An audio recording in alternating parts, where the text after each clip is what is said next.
नमस्कार, मैं हूं सुमित कुमार नागर और कंप्यूटर गुरु हम में आपका स्वागत है। आज से हम आपकी जो थर्ड यूनिट है डेटाबेस मैनेजमेंट की वो शुरू करने जा रहे हैं। उसके अंदर हम सबसे पहले डिस्कस करेंगे इंट्रोडक्शन टू डेटाबेस कि डेटाबेस क्या होता है, उसका कंसेप्ट क्या है और उसकी ज़रूरत क्यों पड़ी हमें। लेक्चर को आगे प्रोसीड करने से पहले मैं आपको कुछ एक चीज़ें दिखाना चाहता हूं जिसकी वजह से आपकी जो इस वाले लेक्चर की अंडरस्टैंडिंग होगी वो काफ़ी अच्छी बन जाएगी। इसके लिए मैं आपको जो है एक वेबसाइट दिखाना चाहता हूं। तो ये एक वेबसाइट है सेट एज वॉल, जिसके ऊपर अलग अलग तरह के वॉलपेपर आते हैं। यहाँ पर अगर मैं इसको देखूंगा तो यहाँ पर जो है अलग अलग कैटेगरी हैं, अलग अलग चीज़ें इसमें आ रही है। रेजोल्यूशन आ रहा है, फ़ोन ब्रांड आ रहे हैं। फिर उसके बाद जैसे 4K एमोलेड और मिनिमल फ्लावर लेके कुछ भी ऐसे करके यहाँ पर हमारे पास कैटेगरी बनी हुई है। फिर मान लो अगर मैं इसमें से किसी एक के भी ऊपर क्लिक करता हूँ, 3D के ऊपर क्लिक कर लेता हूँ, तो ये क्या करता है 3D से रिलेटेड जो भी 3D इमेजेस होंगी वो सारी लोड होके मेरे पास सामने आने लग जाती हैं। इस तरीके से ये देखिए जैसे जैसे डेटा लोड होगा, कितनी कैटेगरी हैं, ये सारी चीज़ें मेरे को इस तरीके से कुछ दिखने लग जाती हैं। तो ये सारा काम मेरा जो वेबसाइट है उसके ऊपर किस तरीके से हो रहा है। ऐसी कौन सी चीज़ें हैं जो इसको ये डिफाइन कर रही हैं कि अभी अगर उसने ये दबाया है तो उसके सामने ये वाली चीज़ें आनी चाहिए। अगर इसके कॉरस्पॉन्डिंग अगर मान लो जैसे मैं यहाँ पर जो है कोई भी कैटेगरी चेंज कर देता हूँ, सपोज मैं यहाँ पर सैमसंग में चला जाता हूँ, तो जैसे ही मैंने सैमसंग के ऊपर क्लिक किया मेरे को सैमसंग से रिलेटेड ऐसी ऐसी चीज़ें आने लगी कि किसी का स्टॉक वॉलपेपर है, किसी का कुछ है, किसी का कुछ है। फिर इसके ऊपर क्लिक किया तो मैंने जैसे ऐसे ही सैमसंग गैलेक्सी A13 इसने मुझे उसके वॉलपेपर शो करने शुरू कर दिए। तो बेसिकली क्या है, बेसिकली ये एक कंसेप्ट है। कंसेप्ट कैसा है जिसके अंदर मेरे पास जो भी इंफॉर्मेशन मैं देखना चाह रहा हूँ वो मेरे पास उठ के आ रही है मेरे कंप्यूटर के ऊपर या आपके कंप्यूटर के ऊपर या इंटरनेट के ऊपर। ये सारी चीज़ें किस तरीके से होती हैं, कैसे कोई भी चीज़ मैनेज हो जाएगी। अभी तो मैंने आपको इंटरनेट का एग्जांपल दिया है, अगर मैं चाहूँ तो ये सारी चीज़ें अपने खुद के कंप्यूटर के अंदर भी कर सकता हूँ। खुद के कंप्यूटर के अंदर कैसे कर सकता हूँ, जैसे मान लो सपोज़ मैं कोई भी ड्राइव ओपन कर देता हूँ, जैसे मैंने यहाँ पर है कोई भी ड्राइव ओपन कर दी। फिर उसके बाद जैसे मैं ई ड्राइव में चला गया तो इस तरीके से मेरे पास कोई इन्फॉर्मेशन आ रही है, हर एक फ़ोल्डर में अलग अलग चीज़ें हैं। फिर इस तरीके से जो है अलग अलग इन्फॉर्मेशन हमारे पास है। तो अब अगर इसी चीज़ को मैं अपने कंप्यूटर के ऊपर इम्प्लीमेंट करूँगा तो ये सारा काम करने में बहुत बड़ा टाइम लग जाएगा। मेरे कंप्यूटर के ऊपर जो इम्प्लीमेंटेशन हो रही है वो कुछ और तरीके से है और जो यहाँ वेबसाइट के ऊपर इम्प्लीमेंटेशन हो रही है वो कुछ और तरीके से है। अब जैसे मान लो कोई भी है, मैं इस वाली इमेज को ओपन कर देता हूँ तो इस वाली इमेज से रिलेटेड जो भी इंफॉर्मेशन है वो मेरे पास आ जाएगी। डाउनलोड करना चाहता हूँ तो मैं डाउनलोड कर लूँगा, यहाँ से इसको नेक्स्ट देखना चाहूँगा तो नेक्स्ट आ जाएगा, इसके साथ साथ इसका नाम आ जाएगा। तो ये सारी चीज़ें किस सिस्टम के ऊपर काम करती हैं, कोई भी वेबसाइट है वो काम करती है एक डेटाबेस के ऊपर। डेटाबेस कैसे है ये मुझे विजुअली नहीं दिख रहा है, बट वो डेटाबेस इसके अंदर बना हुआ है। वो डेटाबेस किस तरीके से चला जाएगा, जैसे ही मैं होम के ऊपर चला जाऊंगा ये उसके अंदर फर्दर कैटेगरी है। जैसे इस कैटेगरी के अंदर चला गया तो उसने उससे रिलेटेड जितने भी इंफॉर्मेशन थी वो मेरे को यहाँ पर सारी दे दी है। फिर मान लो उसके अंदर भी अगर मैं पर्टिकुलर इस वाली इन्फॉर्मेशन के ऊपर जाना चाहता हूँ तो उससे रिलेटेड डेटा जो भी है इसने मेरे पास वो मेरे को मेरे सामने जो है वो प्रेजेंट कर दिया गया है। तो ये सारा कंसेप्ट किसके बिहाफ पर हो रहा है, ये सारा कंसेप्ट हो रहा है एक डेटाबेस के बिहाफ पर। तो एक डेटाबेस इसके पीछे ऐसी फोर्स है जो मुझे ये सारी चीज़ें इस तरीके से प्रेजेंट कर रही है। इसके अलावा अगर मैं आपको दूसरा एग्जांपल दे देते हैं, सपोज मैं अमेज़ॉन का एग्जांपल दे देता हूँ आपको कि जैसे ही मैं अमेज़ॉन की वेबसाइट खोलता हूँ उसके ऊपर भी मेरे पास ये सारी अलग अलग चीज़ें आ गई हैं। अब इसके ऊपर भी अगर मैं सर्च करूँगा तो यहाँ देखिए यहाँ पर कैटेगरी बनी हुई है। जैसे मान लो मैं बुक्स के अंदर सर्च करता हूँ, बुक्स के अंदर भी कुछ भी सर्च करा मैंने, जैसे उसके अंदर कर दिया हमने rich dad poor dad book कर दिया, तो उसने क्या है उससे रिलेटेड सारी इन्फॉर्मेशन यहाँ पर शो कर दी। इसके ऊपर क्लिक किया तो यहाँ पर जो है इससे रिलेटेड डेटा जो है मेरे पास सारा आ रहा है। तो ये सारी चीज़ें कंप्यूटर के ऊपर या इंटरनेट के ऊपर किस तरीके से काम करती हैं, उसको काम कराने के पीछे जो सबसे बड़ा हाथ है वो है हमारे डेटाबेस का। तो ये किस तरीके से होगा, कैसे क्या होगा, वो सारी चीज़ें हम आज के लेक्चर में सीखेंगे। शुरुआत करने से पहले एक जो क्वेश्चन आएगा आपके मन में, जो अभी भी उठ रहा होगा, वो होगा डेटाबेस मैनेजमेंट का, कि एक डेटाबेस मैनेजमेंट सिस्टम क्या होता है। तो शुरुआत करने से पहले मैं एक बार आपको बता देता हूँ, ताकि जैसे जैसे हम इसको आगे प्रोसीड करेंगे आप इसकी क्लियर अंडरस्टैंडिंग समझते चले जाओगे। तो डेटाबेस मैनेजमेंट क्या है? ये क्या है कि इस तरह का सिस्टम है जो क्या करता है कि मेरे कंप्यूटर के ऊपर, कोई भी इंफॉर्मेशन सिस्टम के ऊपर डेटा कैसे स्टोर होगा और किस तरीके से मैनेज होगा, ये सारा काम कौन करता है? ये सारा काम करता है हमारा database management system. Database management system की शुरुआत करने से पहले, पूरी अंडरस्टैंडिंग से पहले, हम बिल्कुल बेसिक से स्टार्ट करेंगे। आपकी क्लास बिल्कुल बेस से स्टार्ट करूंगा मैं, बिल्कुल जैसे ABCD होती है वहाँ से हम चलेंगे। तो ABCD की अगर मैं बात करूं तो इसके अंदर सबसे पहली जो चीज़ आती है वो ये आती है कि डेटा क्या होता है। जैसे ही मैंने अभी आपको यहाँ पर इमेज ओपन करके दिखाई थी वेबसाइट के ऊपर, एक मैंने पर्टिकुलर वॉलपेपर चूज़ करा था, वो वॉलपेपर मेरे सामने आ गया था। तो उस टाइम पर क्या है, वॉलपेपर एक डेटा है। फिर हम अमेज़ॉन की वेबसाइट के ऊपर गए, अमेज़ॉन की वेबसाइट के ऊपर भी हमने जो rich dad poor dad search करा, उसके से भी रिलेटेड मेरे पास कोई इन्फॉर्मेशन आई, तो वो क्या था, वो भी एक डेटा था। तो इस तरीके से मैं क्या कह सकता हूँ, डेटा क्या है? डेटा कोई भी फैक्ट हो सकता है, फिगर हो सकता है, जिसका इम्प्लिसिट यानी कि खुद से वो बता दे कि उसका कोई ना कोई एक मीनिंग हो। तो बेसिक डेफिनेशन अगर इसकी मैं बात कहूँ, अ नॉन फैक्ट और figure that have implicit meaning. कोई भी ऐसा फैक्ट और फिगर जिसका खुद का एक मीनिंग होता है, उसको डेटा कहते हैं। डेटा से हम क्या कर सकते हैं, इसको दूसरे तरीके से कैसे डिफाइन किया जा सकता है? इसको इस तरीके से भी डिफाइन किया जा सकता है कि ये क्या होगा, रिप्रेजेंटेशन होगा किसी भी फैक्ट की, कंसेप्ट की। कोई भी इंस्ट्रक्शंस होंगी जो फॉर्मल मैनर में होंगी, जिसके भी हाफ पर हम एक सुटेबल अंडरस्टैंडिंग कर सकें और उसकी प्रोसेसिंग कर सकें। तो ये दो डेफिनेशन जो हैं हमें डेटा का मतलब बताती हैं। तो बेसिकली आप समझिए कि कोई भी ऐसी इंफॉर्मेशन जिसका एक खुद का मीनिंग हो, वो क्या होगी, हमारी डेटा होगी। फिर उसके बाद दूसरी जो चीज़ हम बात करते हैं वो क्या करते हैं, इंफॉर्मेशन क्या है, कि इंफॉर्मेशन क्या होगी, जो प्रोसेस डेटा हो गया, यानी कि अलग अलग डेटा से अगर मैं कोई मतलब निकाल लेता हूं तो उसको हम क्या कहते हैं, इंफॉर्मेशन कहते हैं, जिसके भी यहाँ पर हम क्या करते हैं, कोई भी एक्शन या डिसीजन लेते हैं। फिर जो और बात की गई, जो दूसरी इसके अंदर इंफॉर्मेशन की क्लासिफाई हुई, जो दूसरी बात इंफॉर्मेशन के बारे में है वो ये क्या है, information can be defined as the organised classified data to provide meaningful values. दोबारा से मैं आपको जो है वॉलपेपर वाले एग्जांपल पर ले जाता हूं। यहां देखिए, यहां अगर मैं होम पे गया तो होम के ऊपर क्या है, यहाँ पर जैसे जो भी आ रहा है 4K एमोलेड, नेचर, मिनिमल, ये क्या है, ये एक इन्फॉर्मेशन है, ये किसी भी तरह का मेरे को जो है फैक्ट प्रोवाइड करवा रहे। तो ये क्या होगा, ये हमारा डेटा हो गया। अब डेटा के ऊपर जैसे ही मैंने क्लिक किया तो इससे रिलेटेड मेरे पास अलग अलग चीज़ें आ गई।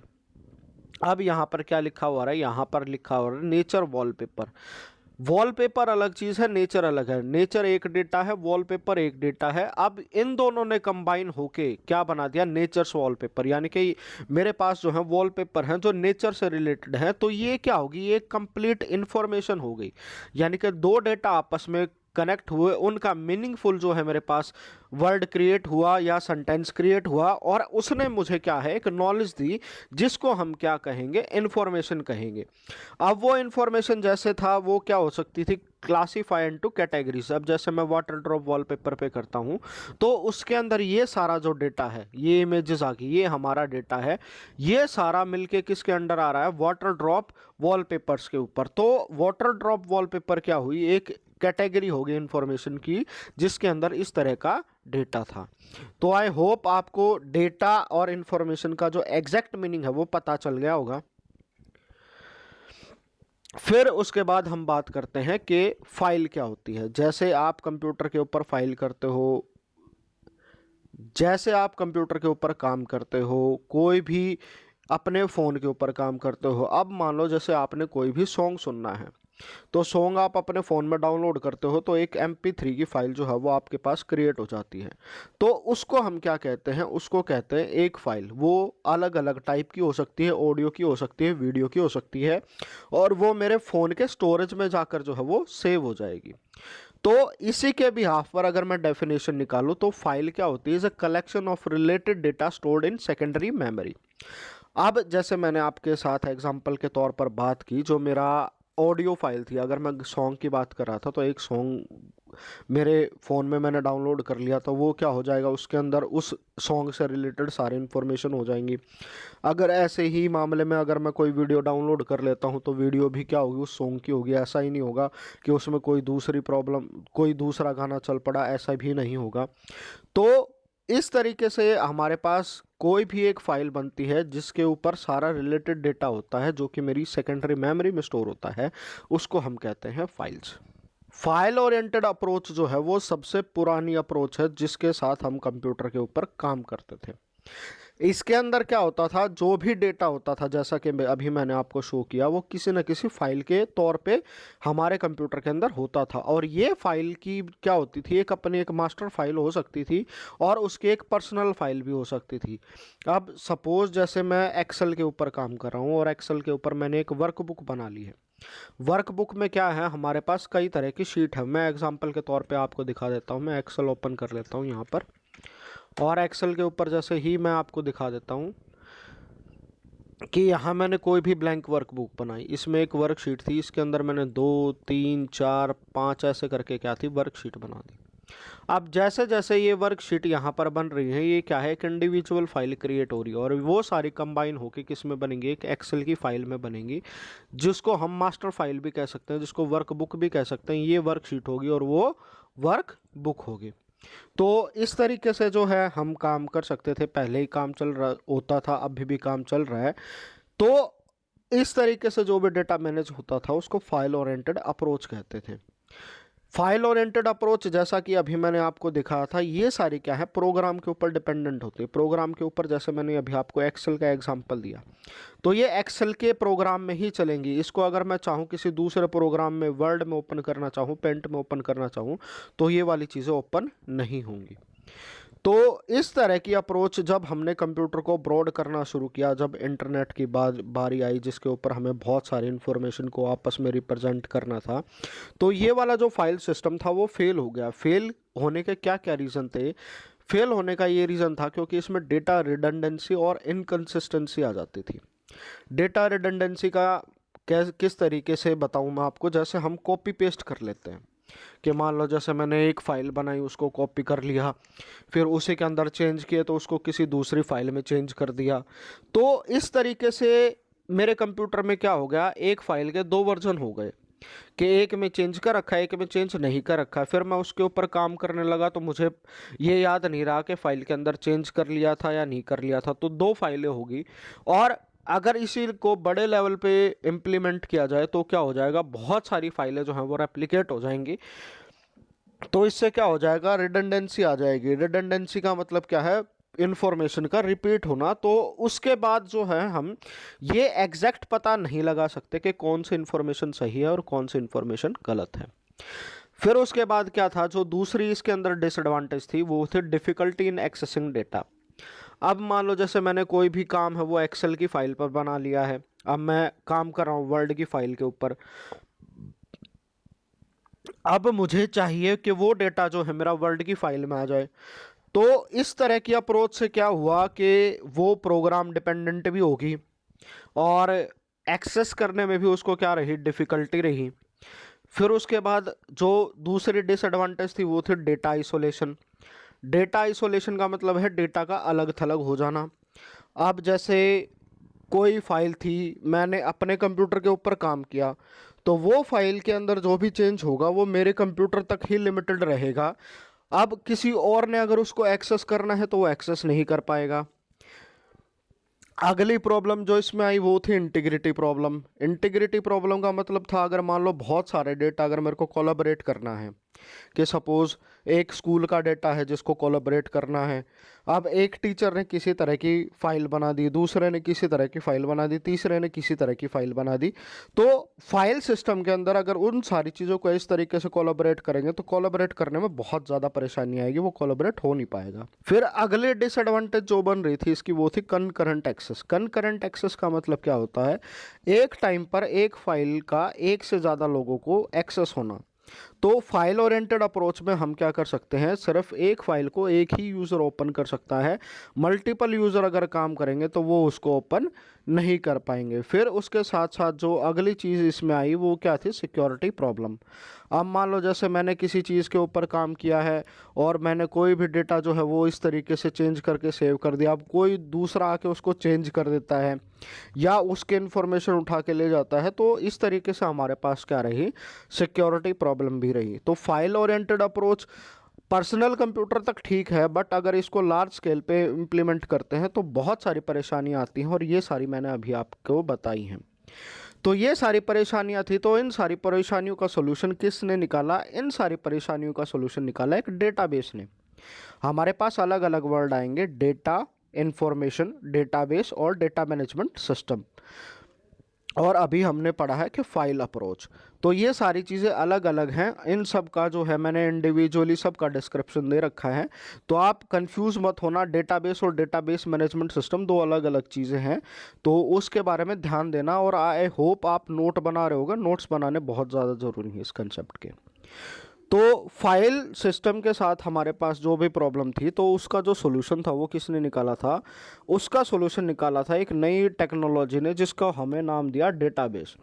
तो डेटाबेस क्या होता है? ये क्या होता है? Organised collection of related data of an organisation stored in a formatted way and shared by multiple users.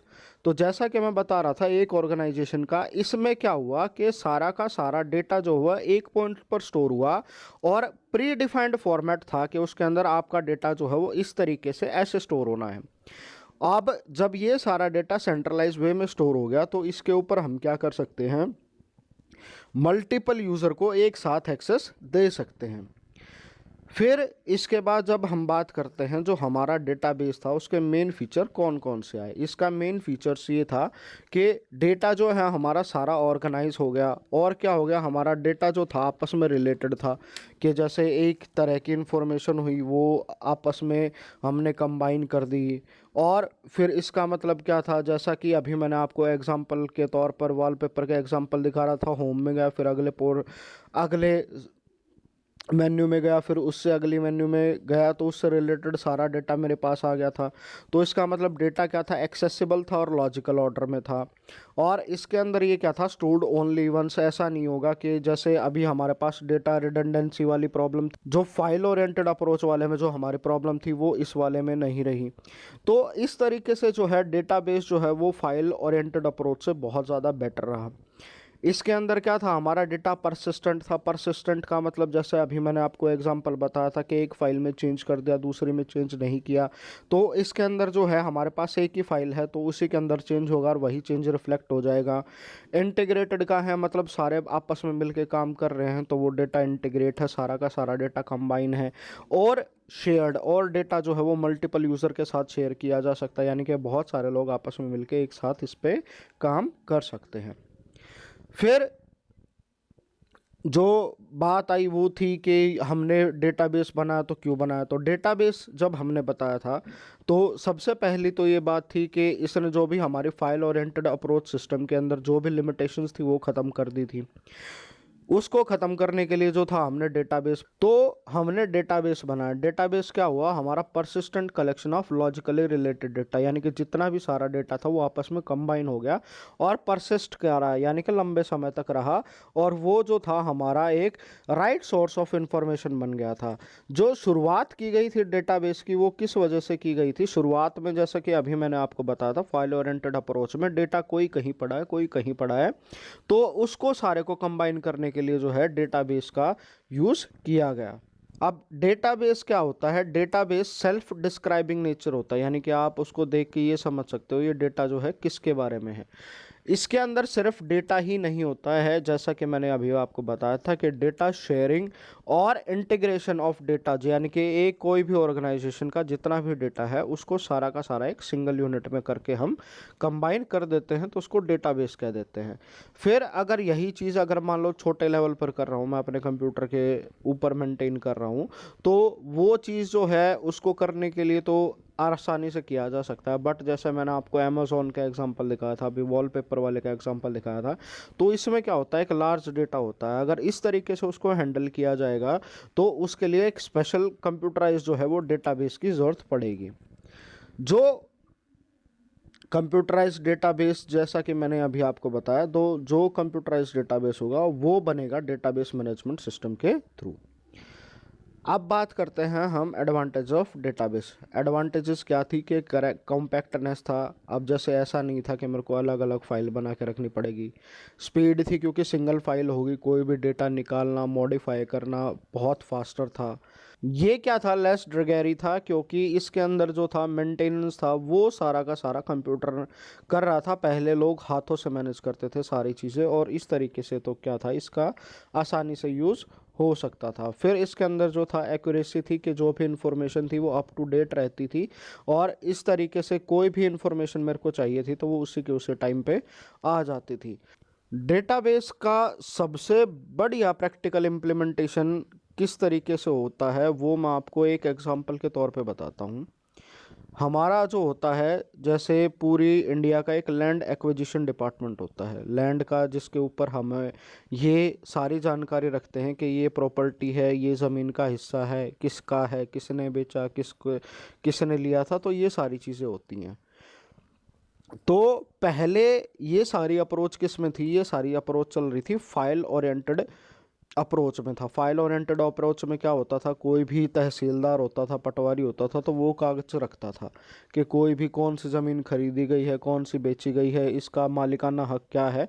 तो कुछ एक लोग होते थे जो इनके साथ साठ गांठ करके इनको पैसे वैसे देके किसी की ज़मीन के कागज़ फड़वा देते, निकलवा देते थे, फाइलों में से हटवा देते थे, और फिर जो है उसके बाद जो अवैध कब्जा जिसको बोलते हैं वो कर लेते थे। और फिर लोगों के साथ जो थी काफ़ी बहुत ज़्यादा धोखाधड़ी की गई थी आज के टाइम पे। और जो ये बोलता है हमारे पास इतनी ज़मीन है, इतनी ज़मीन है, तो कुछ एक लोग जो हैं वो इसी का फ़ायदा उठाया था उन्होंने, इस वाली कमी का। बट आज के टाइम पे जो है इस वाली जो लैंड एक्विजिशन वाला है, जो भी लैंड से रिलेटेड जितनी भी इंफॉर्मेशन है वो डेटाबेस के ऊपर प्रोवाइड करवा दी गई है। अब क्या हो सकता है, अब सारी चीज़ें एक डेटाबेस के अंदर हैं, तो अब ऐसा जो धोखाधड़ी हो जाती थी पहले इस तरह वाली, वो वाली धोखाधड़ी आज नहीं हो पाएगी। तो आई होप इस एग्जांपल से आप समझ गए होंगे कि डेटाबेस जो है वो कितना वैल्यूएबल है और फाइल ओरिएंटेड अप्रोच किस तरीके से काम करती है। अब बताता हूं मैं आपको डेटाबेस मैनेजमेंट सिस्टम के थ्रू। आप फाइल ओरिएंटेड अप्रोच समझ गए, आप डेटाबेस क्या होता है वो समझ गए। अब जो सबसे पहले मैंने बताया था कि डेटाबेस मैनेजमेंट सिस्टम क्या होता है, अब जो है आपका वो मीनिंग जो है यहाँ पर बहुत ज़्यादा क्लियर हो जाएगा। तो डेटाबेस पता है, फाइल ओरिएंटेड अप्रोच पता है, तो डेटाबेस मैनेजमेंट क्या होगा, is a collection of related and referred as to a set of program for defining creation maintenance manipulation of database. यानी कि कोई भी ऐसा सॉफ्टवेयर जो कोई भी तरह का डेटाबेस बनाता है, उसको डिफाइन करता है, उसको क्रिएट करता है, उसको मैनिपुलेट करता है, उसको मेंटेन करता है, तो इस तरह का जो सॉफ्टवेयर होगा उसको कहते हैं हम डेटाबेस मैनेजमेंट सिस्टम। इसके अंदर जो फंक्शंस होते हैं डेटाबेस मैनेजमेंट सिस्टम के, वो क्या क्या होते हैं। सबसे पहले है डिफाइनिंग डेटाबेस स्कीमा। स्कीमा क्या होता है, किसी भी तरह का आर्किटेक्चर, जैसे आप अपना घर बनवाते हो और घर में आप अगर अपना नक्शा बनवाते हो तो उसको जो बोला जाता है उसको मैप बोला जाता है। तो कोई भी डेटाबेस अगर हम इस तरीके से बनाते हैं तो उसका स्कीमा ये डिफाइन कर देता है कि वो डेटाबेस किस तरीके से होगा। सपोज अगर मैं आपको एग्जाम्पल देता हूँ आपके स्टूडेंट रिकॉर्ड का, कि आप स्कूल में हो, स्कूल में बैठे हो, तो आपका जैसे रोल नंबर होता है, स्टूडेंट आईडी होती है, नाम होता है, फादर नेम होता है, मदर नेम होता है, फिर उसके बाद आपका एड्रेस आ जाता है, बैंक की डिटेल आ जाती है, आधार कार्ड की डिटेल आ जाती है, आईडी कार्ड की डिटेल आ जाती है। तो ये सारी जो इन्फॉर्मेशन है कि आपकी एक स्टूडेंट का अगर मुझे रिकॉर्ड बना के रखना है तो उसके अंदर क्या क्या फील्ड होनी चाहिए, तो वो सारा काम जो है उसको बोलते हैं एक डेटाबेस का स्कीमा। तो जो फंक्शन जो हमारा डेटाबेस मैनेजमेंट सिस्टम करेगा वो क्या करेगा, वो ये स्कीमा भी डिफाइन करेगा कि इस तरीके से है जो मुझे डेटा स्टोर करना है। उसके साथ साथ ये क्या करेगा, ये भी बताएगा कि उस डेटा को, जो भी डेटा बना होगा उसको एक्सेस कौन कर सकता है। क्योंकि डेटा जो है हमारा पर्सनल होता है, किसी भी ऑर्गेनाइजेशन की अगर मैं बात करूं तो उसका भी पर्सनल होता है। तो उसके अंदर ये नहीं होगा कि किसी भी ऑर्गेनाइजेशन का मैं डेटा एक्सेस कर सकता हूं। वो ऑर्गेनाइजेशन का डेटा उसी कंपनी के लोगों के लिए होता है, तो सिर्फ वही एक्सेस कर सकते हैं। फिर उसके बाद जो अगला फंक्शन इसका होता है वो होता है मैनिपुलेशन ऑफ डेटाबेस। ये क्या कहता है, मैनिपुलेशन का मतलब क्या होता है, सिंपल सा, इंसर्शन, डिलीशन, अपडेशन और रिट्रीवल ऑफ कोई डेटा रिकॉर्ड। तो ये सारी चीज़ें भी है जो डेटाबेस मैनेजमेंट सिस्टम होगा, वो सारी चीज़ें हमें ये प्रोवाइड करवाएगा।